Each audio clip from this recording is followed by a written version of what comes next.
Авазбек Аскаров Баткен шаарынын тургуну алкалыкты тейлөө борборуна келип түндүк тиркемесине катталды. Эми ал документтерди сценарий форматта колдоно алат. Келечек кварталында турабыз өзүбүз. Ошого барсам, жана семейный справка керек десем, түндүк сурады. Түндүк жок десем, түндүктү киргизсиң деди. Ошол через түндүк аркылуу ишиңер бүтөт дегенден анан азыр келип түндүктү ачып неме кылдык. Аябай ыңгайлуу, жакшы приложение экен. Аябай жеңил болуп калды. Эми мурда барып турат элең да очередте. Очеред жетпей, обед болуп, обедке чыгып кетип, түштөн кийин келип, вакыты көп кетет эле да.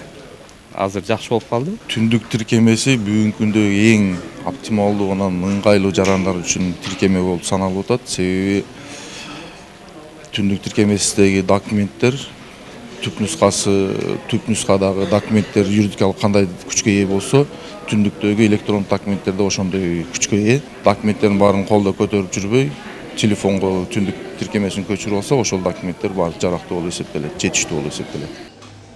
Ибадат айым Баткен облустук дарыгерлер борборуна эмгекке жараксыздык баракчасын ачтыруу үчүн келди. Айтымында ал тастыктаманы дагы түндүк тиркемеси аркылуу чыгарып алууга болот. Балам ооруп калып, ветеранка болуп ооруп калып, больничный ачтырган келгем. Анан мурдага караганда кыйла жеңил болуп калыптыр. Кайта врачка келип отурбай, өзүн чыгарганда дагы ошо түндүктөн чыгарып алсам болот экен да. Санариптештирүү өнүгүп атпайбы, ошого байланыштуу электрондук амбулатордук карта дагы кирди. Ал чоң адамдарга уже кирди. Адамдар тетрадь көтөрүп, ары бери жүрбөстөн эле бизге сразу эле талон алып кирет. Биз ошону электрондук түрдө запись кылабыз да, больнойлорду карап, ошол неге жалуется тутат, эмне дарыларды ичет, полный жазабыз. Анан бул жерден амбулатордук картада кайсыл больной, кайсыл оору менен ооруп жүргөнү дагы, хронический оорулары дагы көрүнүп калат.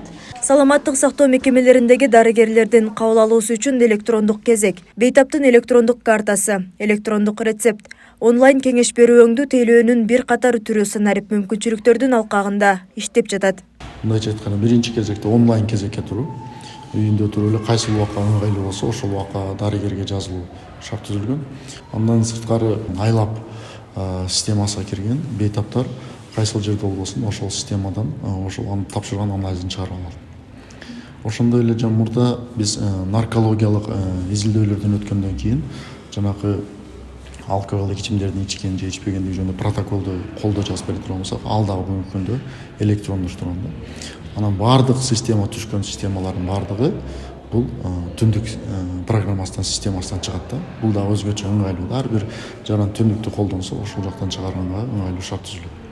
Санариптештирүүнүн негизги максаты жарандарга ыңгайлуулуктарды түзүү, иштин жүрүшүндөгү убакытты үнөмдөө жана ашыкча кагаз иштерин жоюу менен тейлөөнүн сапатын жакшыртуу болуп саналат. Айбегим Набиева, Абдуламит Абдуманап уулу, Ала-Тоо 24, Баткен.